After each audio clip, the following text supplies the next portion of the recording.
자, 이거는 꼭 굉장히 중요한 과정입니다. 여기서부터는 잘 들으셔야 돼요. 자, 일단 양도세는 세금을 계산하려면 다른 데로 틀린 게 취득세는 취득한 물건의 금액을 가서 신고하면 끝이죠. 근데 양도세는요, 파는 금액을 다 세금을 내는 게 아니죠. 그죠? 자, 여러분이 만약에 아파트를 10억에 팔았다. 그죠? 10억 다 세금 안 내죠. 그래서 뭐 빼줍니까? 기본적으로. 그냥 내가 집 팔았다 쳐봐. 그러면 나 10억에 팔았어. 10억 다 되진 않잖아요. 누가 봐도. 그 중에 뭘 빼줘? 뭐는 빼주고. 집 사면 10억 다 내 세금? 안 내잖아. 그럼 거기서 뭐 빼줘요? 그 질문하면, 야, 뭐 빼주는 거 있어? 뭐 심각하게 빼? 여기서 답변을 잘해야 되는데 뭐라고 하지? 아, 살 때 산 금액은 빼주지. 그죠? 여러분 세금 내면 10억에, 옛날에 1억에 사서 10억에 팔면 10억 다 세금 냅니까? 아니잖아요. 파는 금액에서 뭐는 빼줘? 취득한 금액은 빼줘야지. 그죠? 여러분 양도세는 말했죠. 차익이 중요하다.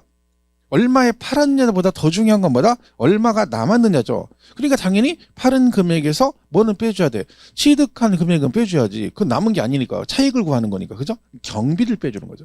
그 경비의 대표 주자가 누구야? 취득가액이죠. 내가 취득한 금액은 당연히 빼줘야 되잖아요. 그죠? 그러면 요 취득한 금액에다가 자본적 지출과 양도비라는 항목이 있습니다. 요거를 포함해서 우리가 필요 경비라 표현을 합니다. 가끔 교재 같은 거 보면 여기다가 양도가액 마이너스 취득가액 그리고 밑에다가 기타 필요 경비 자본적 지출 양도비 이렇게 되어 있는 것도 있거든요. 근데 다 맞는 얘기예요. 묶어서 세 개 다 뭐라고 그래요? 필요 경비 그렇게 이해하시면 됩니다. 자, 그러면 취득한 금액은 당연히 빼주고, 그죠? 그 다음에 양도비 같은 경우는 양도할 때 들어간 비용이겠죠. 뭐 중개사, 수수료, 공증비용, 인지대, 법무사, 수수료 이런 것들이죠. 그거 빼주고, 그리고 자본적 지출이라는 것도 있습니다. 이 같은 경우는 이제 뭐 갖고 있으면서 뭐 베란다 확장 공사 같은 걸 했다. 아파트 가치가 올라가죠. 그럴 때 들어간 비용도 일부 경비를 인정을 해줍니다. 그래서 요걸 빼가지고 남으면 세금 낸다겠죠. 그죠? 양도 뭐가 생겨요? 차익이 생기면. 차손 생기면 세금을 계산할 필요 없겠죠. 차익이 났어요? 그럼 여기서 이걸 다 세금을 내는 게 아니라 자, 10년 동안 아파트 가격이 되게 많이 올랐어요. 근데 이 아파트가 올라가면서 모두 같이 올라가냐면 물가도 올라가요. 그죠? 물가가 상승하잖아. 그죠? 근데 물가 상승분도 포함이 돼 있겠죠. 거기에. 그죠? 근데 물가 상승된 건 순수하게 아파트 가격이 올라간 게 아니니까 그 물가 상승분을 빼주겠다 해서 빼주는 게 뭐냐면 장기부요 특별공제라는 걸 해줍니다. 그러니까 물가 상승이 됐다는 얘기는 화폐 가치가 틀리다는 얘기죠. 그러니까 뭐 말했지만 제가 국민학교 다닐 때 10원 주면 아이스 깨끼 4개를 줬다니까요. 10원에 아이스 깨끼 4개. 그럼 4개면 양쪽에 2개씩 꽂아놓고 여름에 녹기 전에 후다닥 먹어버리면 입이 얼죠. 얼면 그대로 치과 가면 이빨 뽑아도 몰라요. 아픈지도 몰라. 왜? 그게 완전 오리지널 얼음이죠. 그죠? 10원의 가치가 굉장히 컸는데 지금은 10원은 뭐 살 돈도 아니죠. 뭐 떨어져 있으면 그냥 지나가지고 주술라고 무리하다가 허리에다 삐끗하면 약값이 더 들죠. 그죠? 자, 화폐 가치가 틀리다는 거지. 그래서 이거를 여러분 기억할 때 뭘 기억하셔야 되냐면 이는 무조건 이 말을 기억하셔야 돼요.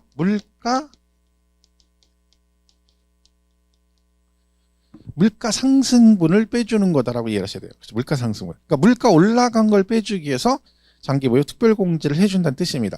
자, 아직 안 배웠는데 그냥 요거에 대입해서 문제를 풀어보세요. 외국에 있는 물건을 여러분이 미국의 아파트를 팔았어요. 그럼 장기보유 특별공제 해줄 것 같아요? 안 해줄 것 같아요? 미국에 있는 부동산을 팔았어. 그럼 장기보유 특별공제 해줄 것 같아요? 안 해줄 것 같아요? 안 해줘요. 왜 안 해줄까요? 얘는 왜 해주는 거라고요? 이거 빼주는 거라니까. 어느 나라 물가 상승분? 우리나라. 아니, 미국이 물가 올라간 우리가 왜 그걸 고려해요? 필요가 없지. 그죠? 우리나라 물가 상승분을 빼주는 거니까 외국에 있는 걸 팔았을 때 해준다, 안 해준다? 안 해준다. 그래서 국외자산 양도세는 장특공제가 안 된다라고 나오는 겁니다. 이게 시험에 굉장히 잘 나오는 지문이거든요. 자, 하나 더 해볼까요? 안젤리나 졸리는 누가 봐도 비거주자죠? 안젤리나 졸리가. 그죠? 보고 싶으면 인천 송도 국제연세대학교 국제 캠퍼스 거기 가서 1년 내내 있으면 한 번은 만난대요. 너무 자주 와가지고. 그죠? 자, 그러면 졸리가 비거주자인데 미국인이잖아요. 인천 송도의 아파트를 팔았어요. 장기보유 해줄 것 같아요? 안 해줄 것 같아요? 안젤리나 졸리는 누가 봐도 비거주자 미국 사람이잖아요. 그죠? 근데 인천 송도의 아파트 팔 수도 있죠? 갖고 있다가 팔았어. 얘 장기보유 해줄 것 같아요? 안 해줄 것 같아요? 해줘요. 왜 해줘요? 외국인인데. 우리나라 걸 팔았잖아요. 우리나라 거. 우리나라 물가 상승 뭐 빼주는 건 해주는 거야. 이게 그래야지 나중에 거주자, 비거주도 되고 안 되고 국외자는 되고 안 되고 이게 나중에 엉키면 헷갈려요. 그러니까 똑같은 걸 공부를 하더라도 아, 얘는 물가 상승분, 우리나라 물가 상승분이니까 외국 걸 팔면 안 해주고 외국인이든 누구든 우리나라 걸 팔면 우리나라 물가 상승분이니까 공제받을 수 있다. 이렇게 정리를 하시면 됩니다. 그죠? 자, 여기서 이제 하고 나서 이제 이거 양도소득금액이라는 게 됩니다. 여기서 이제 마지막 뭘 해줘? 양도소득 기본공제라는 걸 해줍니다. 그러면 과세표준 이렇게 되는 거죠. 자, 그러면 여기서 보면 이 순서를 꼭 외우셔야 되는데 순서 이거 외우라고 하면 한숨 쉬는 사람 되게 많아요. 저걸 어떻게 외워? 한숨 쉬기 뒤돌아서 뭐 외우고 있어? 잠깐만, 그거 외울 때가 아니야. 지금 공법에 광역도시계획, 도시기본계획, 도시관리계획 이게 뭐였더라? 기공시수 협심승공 기가 뭐지? 기초조사 공청회하고 열람부 승인하고 저거 이거 안 좋다. 이거 할 때 한숨 쉬고 뒤돌아서 그거 외우고 있어. 광역도시계획, 도시기본계획, 도시관리계획, 도시관리계획 내용 이게 있는 도시계획 시설사비 있고 뭐가 있고 저거 돌아버려 아주. 그거나 걔나 얘나 똑같이 2.5점을 한 문제 똑같아요. 얘는 몇 개 되지도 않잖아. 봐. 파란금에서 경비 빼고 남았어. 공제 딱 2개거든요. 장특공제하고 뭐하고 기본공제 딱 2개인데 얘 이름이 뭐예요? 양도 소득 기본공제예요. 그럼 어디서 빼야 돼? 양도소득금에서 빼야지. 이름이 양도소득 기본공제니까 양도소득 금액에서 빼겠죠. 그럼 장특공제는 뺄 띠가 어디밖에 없어? 여기밖에 없어요. 이거 외울 것도 없는 거. 이거는 성의 문제지. 근데 이것도 못 외워서 뭐 이렇게 한다 했죠? 이렇게 짜가지고 양차장 양소기 그래가지고 그죠? 양씨, 양 차장님이래. 차장님이 양씨인데 양씨니까 이름도 양씨겠죠. 양차장 양소기. 그래서 양도 차익에서 장기 빼면 양소기 양도 소득금에서 기본공제. 뭐 어쨌든 뭐 이렇게나 저렇게나 외울 수 있으면 외워야 됩니다. 이거는 왜? 이거를 물어보는 경우가 되게 많거든요. 근데 이거 나왔는데 틀리면 이것 때문에 문제를 틀리면 안 되잖아요. 그죠? 그러니까 이 순서는 어쨌든 꼭 기억을 하셔야 됩니다. 자, 맞춰보세요. 오픈북. 양도소득금액 계산 시 마지막 공제 항목은 뭘까요? 양도소득금액 계산 시 마지막 공제 항목은 장기부여 특별공제죠. 장기부여 특별공제. 그죠? 양도소득금액 계산 시 마지막 공제 항목은 얘죠. 마지막에 꽂히면 얘 그러면 안 되지. 이거 계산할 때 마지막은 얘고 과표 계산 시 마지막은 기본공제 이렇게 되는 거죠. 뭐 이런 거 나올 수 있고요. 과세표준을 감소시키는 항목은 뭘까요? 과세표준을 감소시키는 항목. 마이너스 되는 애들이지. 그죠? 감소 저거 줄이는 거 마이너스 되면 과표가 주는 거잖아요. 그죠? 시험에 과세표준을 감소시키는 항목이 아닌 걸 고르시라고 오래전에 나온 적이 있어요. 한번 전례가 있다는 얘기는 뜬금없이 툭 나올 여지가 있다는 얘기지. 그죠? 그럼 그것도 이 순서 물어보는 거잖아요. 어디서 뭐 빼준다 이거 은근 잘 나옵니다. 단독으로 안 나와도 문제가 뭐예요? 지문에 나와. 지문에 하나가 뚝 나와. 근데 걔를 못 맞추면 걔 때문에 그 문제 틀릴 수 있는 거잖아요. 그러니까 이거 무조건 기억을 하셔야 됩니다. 그죠? 이 순서 꼭 숙지를 하셔야 돼요. 그렇다고 뭐 오늘 당장 외워라 그런 거 아니니까 스트레스 받지 마시고.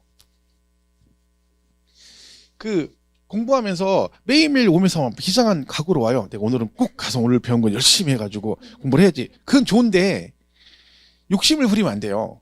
오늘 배운 건 진짜 완벽하게 이해를 해야 됐어. 그런 생각 절대 하면 안 돼요. 그럼 무조건 실망해요. 그럼 짜증나요. 왜? 학원 갈 때마다 열받아. 왜? 출근하고 가가지고 했는데 들으면 뭐요?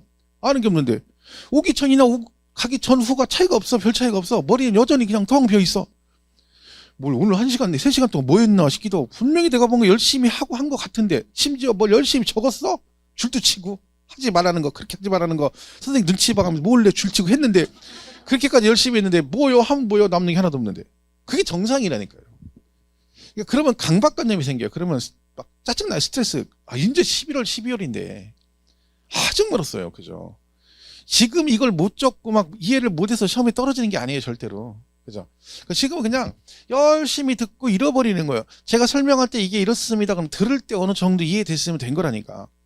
그리고 앞으로 차근차근 가시면 돼요. 급하게 갈 거 없어.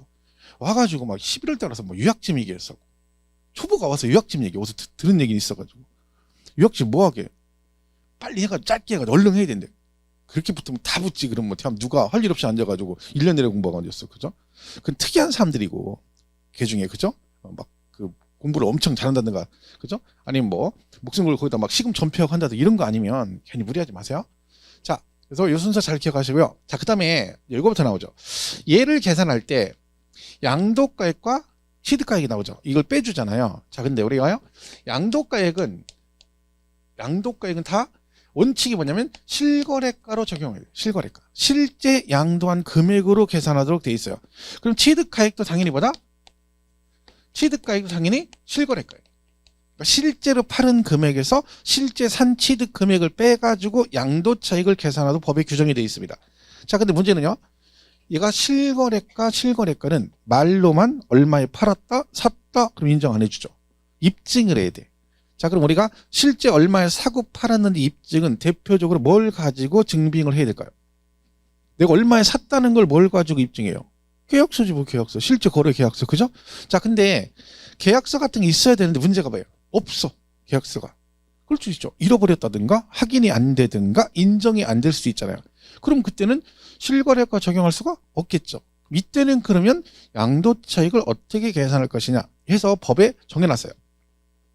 만약에 요 실제 거래 금액이 없으면 얘네들을 실거래가로 봐서 양도차익을 계산해 주겠다고 법에 정해놨어요. 그걸 우리가 추계조사 결정 경정이라고 그래요. 추계란 말은 미루어 짐작해 계산한다. 그러니까 얘네가 실거래가 아닌데도 얘네를 실거래가로 봐서 계산을 해주겠다라고 규정이 돼 있어요. 그게 뭐냐면 양도가액이 확인이 안 된다. 그러면 매매 사례 가액이라는 게 있어요. 이게 무슨 얘기예요? 내 건 없는데 내가 팔기 전후 3개월에 나하고 비슷한 부동산 매매된 사례가 있다. 내가 101동 101호를 팔았는데 102호가 나 팔기 한 달 전에 5억 원에 팔았어요. 그죠? 그럼 그게 내 거는 실거래가 없는데 그게 입증이 된다. 그럼 걔를 뭘로 보겠다는 거야? 내 건 아닌데도 여러분의 실제 양도가액으로 봐서 양도세 계산을 해주겠다. 그런 뜻입니다. 그죠?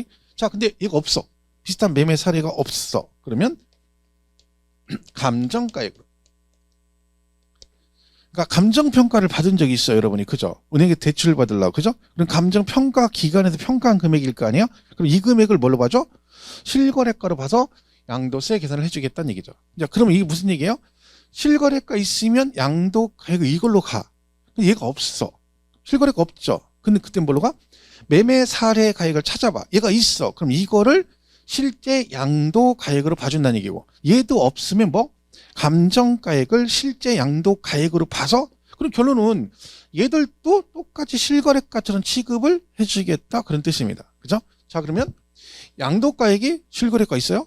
그럼 취득가액도 실거래가 있어. 그럼 어떻게 하면 돼요? 얘 실거래가 적용하고 얘도 똑같이 실거래가로 가야죠. 똑같이 둘 다 실거래가라 했잖아. 근데 양도가액이 실거래가 없어. 근데 뭐가 있어요? 매매 사례 가액이 있어. 그럼 양도가액은 뭘로 가야 돼? 매매 사례 가액으로 가야죠. 근데 취득가액은 뭐가 있어? 실거래가 있어. 그럼 어떻게 하면 돼? 얘는 매매 사례 적용하고 얘는 뭘로 가면 돼? 실거래가로 가면 됩니다. 왜? 얘도 실거래가 대신 적용하는 거니까 이것도 실거래가 생각해야지. 그러면 얘가 실거래가니까 똑같이 가면 돼요. 없어? 감정가액 적용하고 얘는 뭐가 있어? 실제 취득가액 있어. 그럼 얘는 감정가액, 얘는 실제 취득가액. 이렇게 계산하면 된다는 뜻이죠. 자, 그러면 얘도 마찬가지네요. 취득가액도 확인이 안 될 수도 있죠. 오래돼가지고. 그죠? 계약서도 없고. 자, 그럼 똑같아요. 얘도 뭘로 가? 매매 사례 가액. 비슷한 매매 사례 있다. 그 다음에 없으면 얘도 감정가액. 얘는 하나 더 있어요. 환산 취득 가액이란 게 있다. 자, 요거는 지금 설명 안 할 거예요. 이게 이제 기준시가 비율에 따라 이렇게 환산하는 건데, 제목이 환산 뭐예요? 취득 가액이네요. 누구만 적용한다는 얘기야. 양도가액과 취득가액 중 이건 누구만 적용한다는 얘기야. 그래요? 대놓고 써놨어요? 환산 취득 가액이라고 돼 있는 거지. 야, 근데 이것도 틀린다. 선생님 뭐라고 할게요? 양도가액을 추계할 때는 환산 취득가액을 적용하지만 취득가액을 추계할 때는 환산 취득가액을 적용하지 않는다. 이 말이 막 걸려. 돌아버리는 거야. 이런 것도 틀려. 그래놓고 뭐가 어렵네, 쉽네 이러고 있는 거요, 우리가. 이게 항상 여기로 얘기하지만 문제가 겁나게 어려워서 떨어진 게 아니에요. 이런 기본적인 걸 못 맞추니까 떨어지는 거야. 올해 시험 어렵다고 뭐가 어려워요? 똑같아. 매번 보면 결국엔 채점 해보면 60점에 65점 사이 다 붙거든요. 그럼 그 점수는 다 나와. 누구나 실수만 안 하면. 나머지 문제는 어차피 다 찍고 가요. 언제든 똑같아요. 매년 그래. 매년. 물론 이제 시험은 항상 뭐라 그래. 누가 제일 어렵다고, 언제가 시험 제일 어려웠니? 그럼 뭐라 그래. 다 자기가 봤을 때 어렵다고 그래. 작년 시험문산 물어봐. 작년 30일에. 어우, 말도 마라. 나 죽는 줄 알았다. 얼마나 시험이 어려운데. 올해 시험문산 하면 야, 말도 하지 마. 말도 하지 마. 야, 나 진짜 붙은 게 기적이. 이런다니까 다. 다 똑같아. 자기가 제일 어렵대. 안 어려워요. 진짜 어려운 건 15회 때. 그때 본 사람만 그 얘기 할 수 있어. 15회 때 본 사람 어렵다 그러면 그건 무조건 인정해야 돼. 거기는 뭐 역대급이니까 뭐 상상을 초월하는 거니까. 그죠? 근데 합격률이 뭐 1%도 안 됐으면 0.1% 돼가지고. 천몇 명 됐나? 몇십만 명 봤는데. 그죠? 그때는 뭐, 그래서 추가 시험 봤잖아요. 그때. 오죽하면 추가 시험을 봤겠어요. 시험을 다시 봤어. 한 번 더. 그 두 번 봤죠. 그때는 15회 추가. 이렇게 해가지고. 근데 그 이유는 없어요. 그죠? 자, 그럼 보세요. 요게 이렇게 해서 갑니다. 그러면 얘가 실거래가 있어요. 그러면 얘는 취득가이죠. 근데 야는 실거래가 있는데 취득가액이 실거래가 없어. 근데 뭐가 있어? 매매 사례 가액이 있어. 그럼 어떻게 하면 돼요? 얘는 실거래가, 얘는 뭘로 갈 수 있어? 매매 사례 적용할 수 있고, 없으면 감정 있으면 이거 적용할 수 있고, 얘가 없으면 이렇게 갈 수도 있죠. 자, 결론은 뭐다? 이것도 다 뭘로 봐주니까, 실거래가로 인정해 주니까, 그때는 어떻게 한다? 있는 거 우선순위에 따라 적용하면 되는 거. 아무거나. 그죠? 자, 그런데 양도가액이 이거 다 없어요. 실거래가 확인이 안 돼. 아예 얘도 없고. 그러면 그때는 마지막으로 공시가격인 기준시가로 갑니다. 기준시가. 자, 그럼 보세요. 얘가 실거래가 아니죠. 공시가격이잖아. 그럼 얘는 기준시가로 갔어. 근데 취득가액은 실거래가가 있어. 그러면 양도가액은 기준시가 적용하고 양취득가액은 실거래가 적용하면 될까 안 될까요? 안 돼요. 얘는 왜 그런 거야? 얘들도 실거래가를 인정한다고 했으니까 얘도 같이 가준 거죠. 근데 얘를 기준시가라고 하는데 얘를 실거래가 하면 안 되는 거야. 근데 얘 똑같이 뭘로 가야 돼? 그렇죠. 이렇게 가야 되는 거야. 그래서 우리가 양도가액은 실거래가 적용하면 취득가액도 실거래가를 적용하고 양도가액을 기준시가 적용하면 취득가액도 뭘 적용해야 된다? 기준시가를 적용한다. 그 뜻입니다. 이게 이 내용이에요. 자, 그러면 이게 이제 이렇게 돼 있는 거죠.